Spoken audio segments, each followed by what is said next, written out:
Hi, aloha, and welcome to the Empowered Empath podcast. My name is Jennifer O'Neill. And I'm Michelle Schneider, going to give you a friendly reminder that if you like today's topic, to please give the video a like and subscribe if you haven't already. Yes, and you look very comfortable. I would like a couch instead of this chair. I feel like, oh, well, you're so comfy over there. I am very stiff in this chair. So Well, maybe this is my filming room, and so I've got a couple setups, but I did just get this nice, like, velvety it looks couch. So, so comfortable. So, anyways, today we're going to be talking about telepathy, um, children and telepathy, and we can talk about adults and telepathy as well. I know that's become sort of a hot topic. I've had a lot of questions about it. I thought it was a good subject to cover. And so that's what we're going to get into today. I'm excited about this topic because people ask me about it a lot. They think I can read everybody's mind since I'm a psychic. And I don't like to tell them I can for a lot of them, for the most part, because that just freaks everybody out. But I then, always do this thing when I'm around you. I'm like, can she hear this thought? Can she hear this thought? Is she hearing me just like spinning in my mind? well, I think that this is a good way to start the conversation because, in a lot of regards, it's easy and it depends upon how strongly somebody's really in their thought process, I guess I would say. And then it also depends on how focused you are on the person. Like, are you giving them a lot of focused attention? You know what I mean? Yeah. And am I tuning into, like, am I being very present with the conversation? One of the things that people forget as a human, as a psychic, as a nurse, as a teacher, as an anybody, we have a lot of things in our own life going on. So while that's super helpful in a lot of professions, and I was trying to think, what else would that be helpful in? But it can be helpful in a lot of professions, especially if you're trying to help in the healing world, because a lot of times what people say and what their energy is projecting are two different things. And a lot of times, what you're receiving telepathically is also the energy that they're projecting. And it's interesting from my end of the spectrum how much that differentiates what people are saying or wanting to deliver as their opinions or fact or conversation when that's not really where they land. So I find that interesting. So then there's the fact of that, but there's also another factor that plays a big role, which is everybody is human, even if you can receive information telepathically, even if that's something that you've maybe naturally done, something that children do. We also still have our own stuff going on and our own thoughts.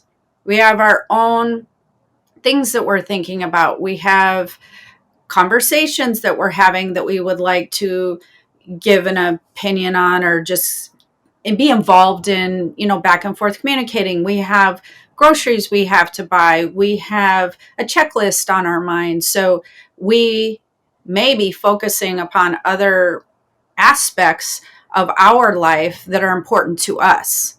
So there's that avenue as well. And especially, I know for me, and especially probably for a lot of us out there who do this type of work professionally, when we're off work, then we're off work. Like, we don't necessarily want to be tuned in really psychically on some things. There is a type of focus that you have to have at that time. To add to that, it is something that I think comes naturally to a lot of people like myself and like others and like children, in a way that there's an aspect of it you can't really turn off, but you can kind of tone down. You can tone it down. Then there's aspects where maybe you don't want to know what people are thinking. Like, there's that too. It's not always the Yeah. best when it's like a spouse or something. And you're just like, yeah, I really don't need to hear these thoughts right now. Like, I don't need to know what's going on in there, which is why people don't tell each other everything all the time. Yeah. So let's get into what telepathy is. because I think, and I guess I didn't really look up the standard version of it, which I guess we probably should have, so that Would we you can say it's more so receiving, communication or information non-verbally? yes, that would be exactly what it is receiving communication or information non-verbally. Typically it comes through, your thoughts, your mind, your clairvoyance. You can have it claircognizance. You can have it clair. Why did Did I you just say clairsentient audience? or clair yeah. No, claircognizance, clairsentience. You can have it through any of the clairs. So it doesn't have to be received a certain way. I think a lot of people, when they think telepathy, they just think it all comes through the brain and it, comes through visually or something like that. But there's a lot of senses that work together to bring any visual components together and to allow you to have information that you can then translate and understand it as something that you've received. So, telepathy can be in forms of verbiage, it can be in forms of sound, it can be in forms of visual, like pictures. It can be in forms of a feeling. It doesn't have to necessarily be verbiage, which I think a lot of people think that. Yeah. Yeah, and me thinking through some of the stuff where it's like I've been connecting to a lot of dots lately of, my body sensations, like when somebody lies to me and I know that they're not telling the truth and I Mhm. get nauseous, Mhm.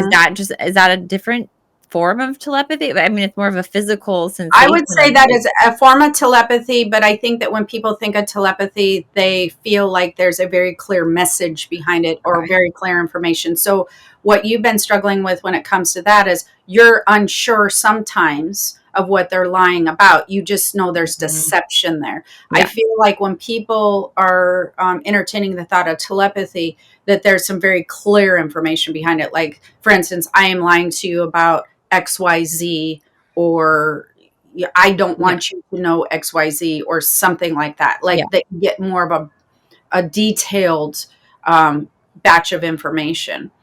And so, why I wanted to talk about that is because I think that people feel that it's a lesser gift or something that's more, what would I say, like harder to grasp or harder to work with, I guess I would say, but it's not. It's actually not as hard as people think. Telepathy and receiving telepathic information, if we're going to differentiate the two, where you can receive information, you can receive telepathic information, which might be more detailed information, that's just going to come with development. It's going to come with lowering your resistance to believing it's true. It's going to come with all of the factors that allow the information to come through purely the way that it's supposed to come through without you filtering it. So, what happens when people are adults? Let's start there. What happens when people are adults is we use the brain, as I've talked many times, the brain as a processor. It's not supposed to predict the future. It's supposed to filter through all the things that you've learned and help you to do things and move forward, right? So, it's a processor, and so it gathers information based on historical events and experiences and things that you've learned, etc. And as it gathers information, it has filters. It has a filter system because it wants to categorize the things that you learn or the things that you're experiencing so it can help you make decisions moving forward. And that's where we can run into a problem when it comes to developing our psychic senses in a way that we're just receiving some information, to maybe a telepathic sense where we're receiving more clear information. And so it will start to filter, going, oh, you shouldn't know this. Maybe you receive something, you don't know this. This doesn't seem right. Why are you thinking of it this way, et cetera, et cetera. It starts to put a lot of filters in place that starts to cloud the waters. And that's what happens as an adult. The interesting thing about children and animals, actually, for any animal lovers out there, they don't have the filters to stop and hinder their ability to use their spiritual senses. This is not something that they've learned yet. They're younger. So they naturally receive telepathic information very easily because number one, they don't have any of the filters in place. Number two, the brain doesn't have the history and the experiences of you shouldn't, you can't, you could never. It doesn't have that yet. It's not in place. And with children, especially, they're fresh from the other side. The way that communication takes place in the spirit realm, in the spirit world, is all telepathic, all of it. So while you can use verbiage, while you can use sound, and you can use other ways of communication, everything comes through telepathically. Everything. And people might say, how do you know this? I know this because I have very strong memories of being on the other side. Every time I astral travel, every time I've had experiences with spirits, I have very clear memories of other lifetimes of being, like I said, in the spirit realm and living there before that I was born, all the things. And so since I have such clear memories of it, it's very much a part of my wheelhouse and my knowledge because that's what we do on the other side. We're telepathic. We transfer information through energy. And that brings us to a whole nother layer, which is a lot of people being empaths and developing that ability to receive information through energy, which would be what people call an empath.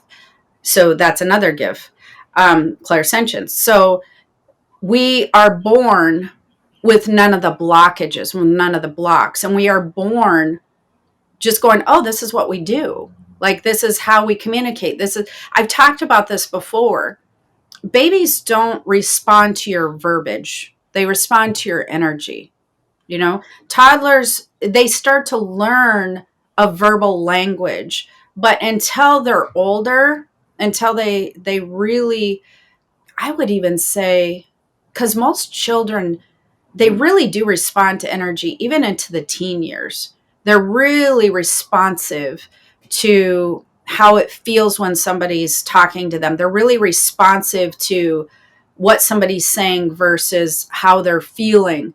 And that's why I've also talked many times, I don't think on this podcast, but I've told other people when I raised my kids, I was 1,000% conscientious of if they said they didn't like somebody, or if they said that person makes me feel a certain way, like maybe they're like, oh, I really like that person. And I'm like, okay, there's something very cool about this person that they're picking up energetically.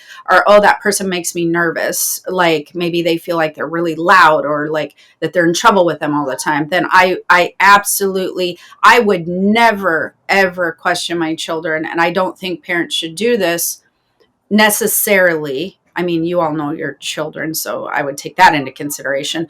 But for in my world, I never questioned their thought process on it. I would ask them, okay, well, why? What do you think? I don't. And a lot of times it'd be, I don't know. They just make me feel this way, or I feel a certain way when I'm in their presence. And I'm like, oh, okay. Other times it would be, well, because they're yelling all the time and they just seem like they're never happy. That's a Yeah. whole other thing, which is still transferring energy, right? Yeah. So I think it's very important to listen to your children when it comes to things like that. But also, it's very important to parent your children from that standpoint, understanding, well, we're going to get into a whole nother conversation here because there's all kinds of things that affect children's lives that they telepathically can read. They know, they understand. Divorces, parents fighting, somebody maybe struggling through something that they're trying to hide from the kids. I tell people all the time, don't think you're hiding anything. They're just not bringing it up to you. It doesn't mean that they don't know. They absolutely know. They're reading energy all the time. This is their closest verbiage to them, is reading energy and telepathic communication. That's what they do. Now, as they begin to grow up, toddlers and even a little bit older children, they start to say, no, that's your imagination. The parents, as in they, it's your imagination. You couldn't know that, et cetera, et cetera. Then that's when the questioning starts. And then a lot of times, children still form their own opinions telepathically, receiving information through energy, and they just don't tell their parents. Like, I've had that happen a lot with kids that I've worked with when it comes to helping psychic children and helping them learn how to live in a physical world, helping them learn why that certain energies make them feel a certain way, helping them be less afraid of their the things that they're seeing when their parents go, oh, what do you mean? Like, that's not, because that freaks kids out. And then they think they're doing something wrong or they should be afraid. So there's a lot of things that kids experience that they don't tell you either, if that makes sense. Yeah. So do you have any questions yet on that? Because you're I know, I got so many things going through my mind, but no, I'm just trying to think of like, I totally agree with all of it, and just thinking, when I was a kid and just how much I was perceiving and just feeling and picking up on, and it's just like, yeah, I don't know. I think it did affect me pretty significantly, just like, with the family situations, the dynamic that I had, and it was just Mhm. feeling the stress of everybody, and Right. then because of all that, I kind of wanted to make myself smaller, like, Mhm. don't make a Yes. ruckus, don't, make anybody mad, just, be a good girl, don't, Well, say that goes on to the telepathic communication too, because they know, kids know when they're ruffling feathers, and when they're ruffling feathers, the thoughts that go through adults' heads is, oh, why are they doing this, you know what I mean? And then they feel blamed because they know, they can hear, they understand that the parents are thinking these things, they understand all of this. They don't always communicate it with you. yeah, So yeah, they absolutely know. So they're very gifted in the telepathic area, children, all children. They're I don't even like to use the word necessarily gifted because it's just normal to them. yeah, They're very fresh from the other side. They utilize all their senses in the way that adults don't. In fact, I should have brought it in here, but that's in my book too, my Empowered Empath book too. I talk about that as well. So if you want to plug for the book, if you want to learn more about that and more techniques and things of that nature, that's in the book. But in the book, I clearly state kids do it better because they just frankly do it better. They don't have a stiff belief system, they don't have a stiff perception of all things. They're a lot more well rounded. They perceive things from a physical and energetic standpoint, spiritual standpoint. They are very closely linked to their spiritual body. They understand things a lot better than most adults do. And I think it's interesting how adults think that they do it all better when clearly they don't. They just have more knowledge and they have the ability to drive and they have bank accounts. And none of that means that they do it better. yeah. But that brings us to the autism in children. Yeah, and I'll mention too that I think the reason why telepathy has become such a hot topic Mhm. is because of this podcast that has come out, and I don't know if it's being turned into some sort of like mini series, but it's called the Telepathy Tapes, and it's been kind of highlighted in several subjects where these kids who are nonverbal autistic are, communicating with their parents Mhm. telepathically, or they're picking up on their thoughts. And I'll have a few more follow-up questions for you on that. But like, what are your thoughts on, the is it anybody who's sort of autistic has these special gifts, or is it particular to stronger within the nonverbal? Well, no, I would say that it's not necessarily stronger in the nonverbal. However, when other senses are shut down, other senses always heighten. And so, like, being able to verbally communicate is clearly one of your physical abilities. So being that that is shut down, yes, other senses are going to heighten. Same is like if your hearing or your sight is hindered or compromised in some way, your hearing starts to become heightened. Do you see what I mean? Yeah. And so I feel that the body, spiritual body and the physical body, are such miraculous things that their bodies adjust to these different types of communication. Hence, again, if somebody's eyesight is compromised, their other senses heighten. Absolutely, I do believe that that happens with autistic children. If they have other senses that are compromised and they're having trouble speaking and communicating in that way, 100%, they're going to find another route. They're going to naturally just move the direction of other forms of communication.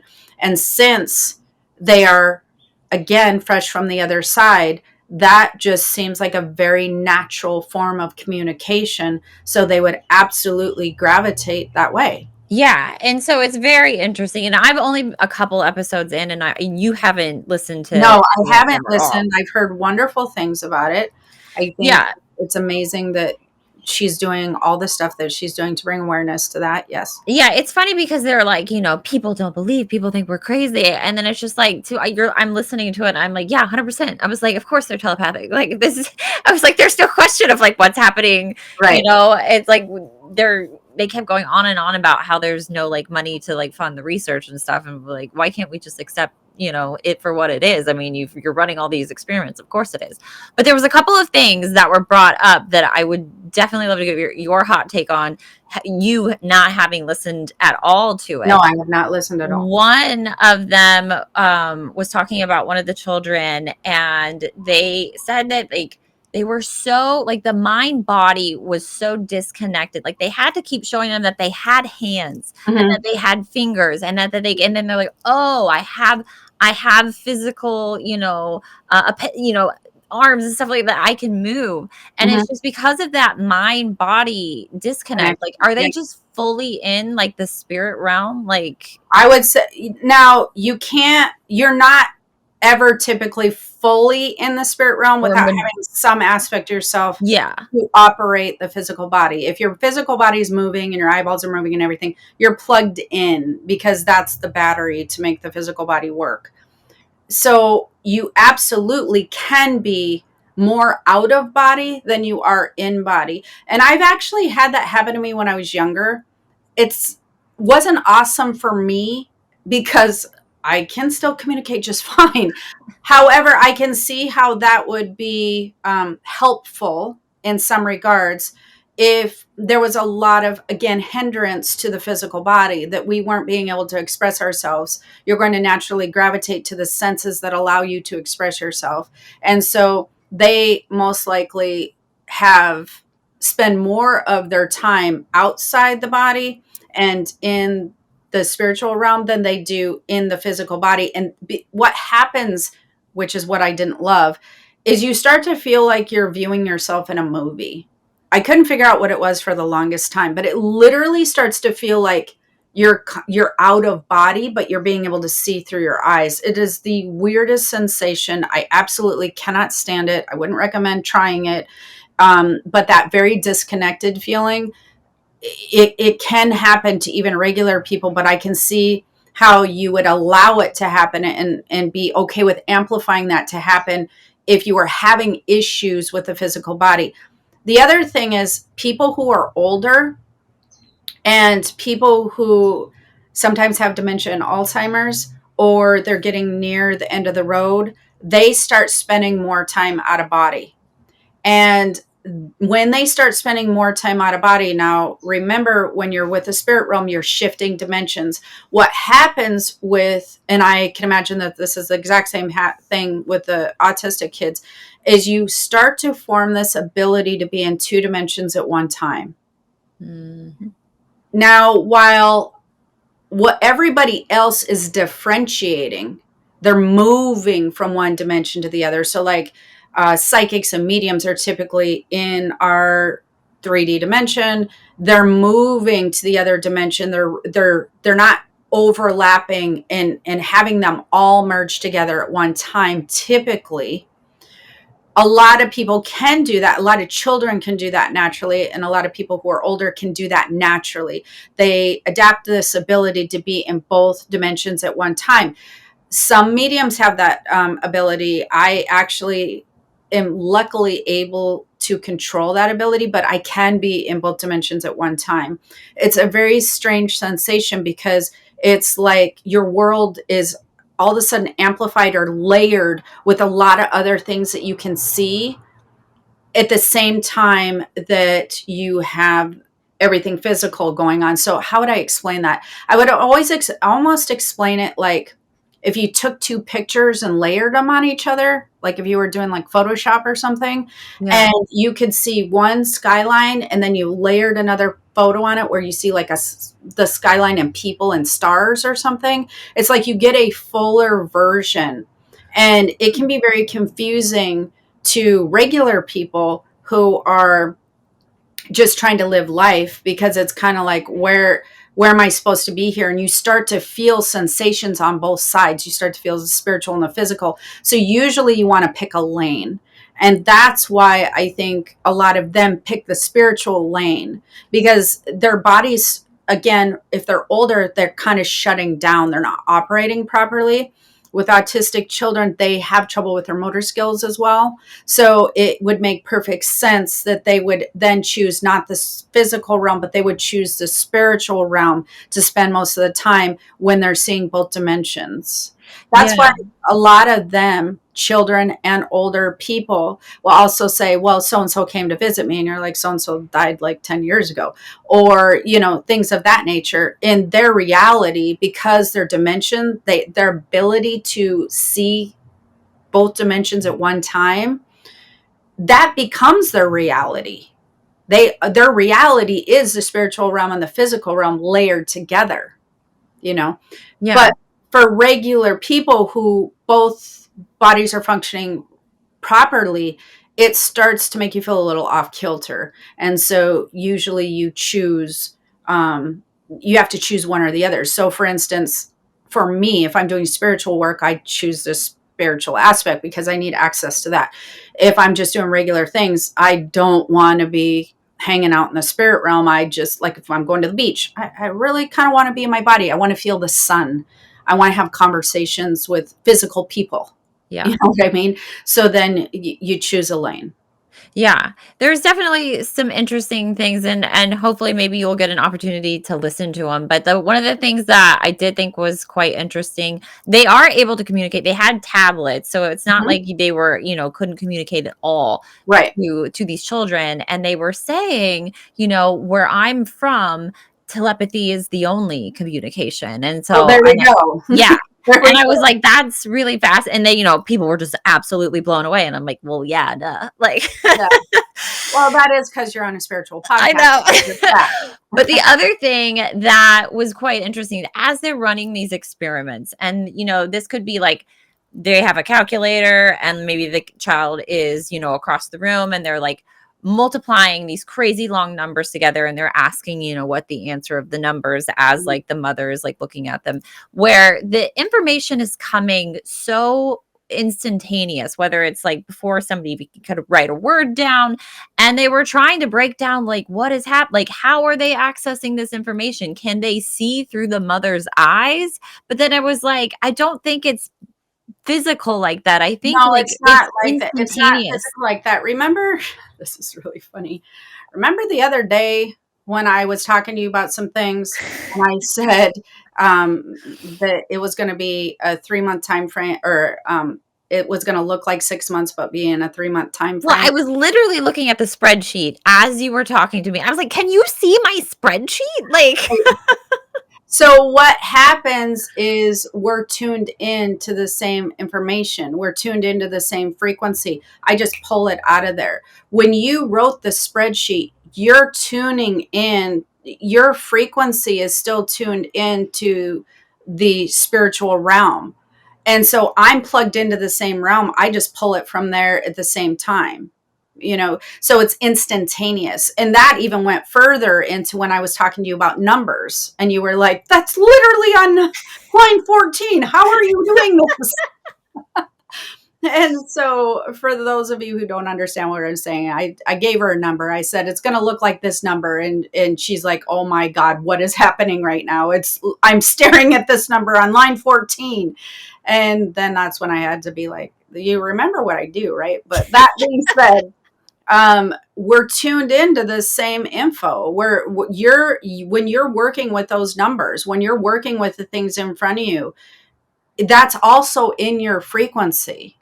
Yeah. It's part of the information you're feeding your spiritual body, your physical body, all of the things. And I can just tap into that and just grab it from there in like a millisecond. But you are also grabbing that information from somewhere, which is why it came through your brain and went through your fingers and went onto the spreadsheet. Yeah. We were tuned into the same frequency. So it's just, yeah, it's instantaneous, milliseconds. Yeah.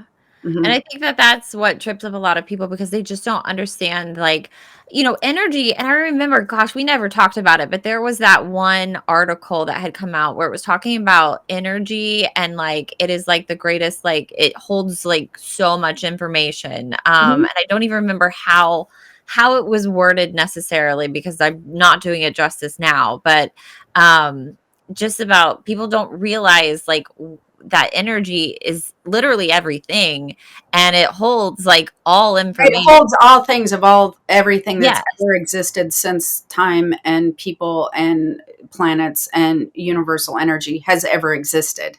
Like, I mean, you can't even put that in a frame of reference to a computer. It's just not possible. It literally holds timestamps and experiences and information from every lifetime of every person, of everything, of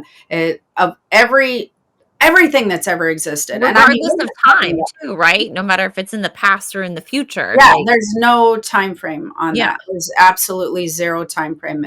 The energy holds all the info of all things that you've ever learned about in your entire life, and then take that times like a billion, like, because you're talking other planets, other planetary beings, other um all the things. Like, I mean, it's not just to earth and to people. It's not just your akashic records. It's not just everything you've experienced in every one of your past lives. You're talking about, again, all the other beings, all the other angels, all the other uh guides, spirit guides, like all the things that just exist at all is in energy. The information is there. Yeah, and I think too, a lot of people who probably aren't well versed in like the in spirituality is just like thoughts are energy too, and I don't think a lot of people understand or realize that, and so it's like thoughts are energy. So if you can It's read kind of like, energy, I it's don't like even think about it like you just said it. Not thoughts are energy too. It's thoughts are energy,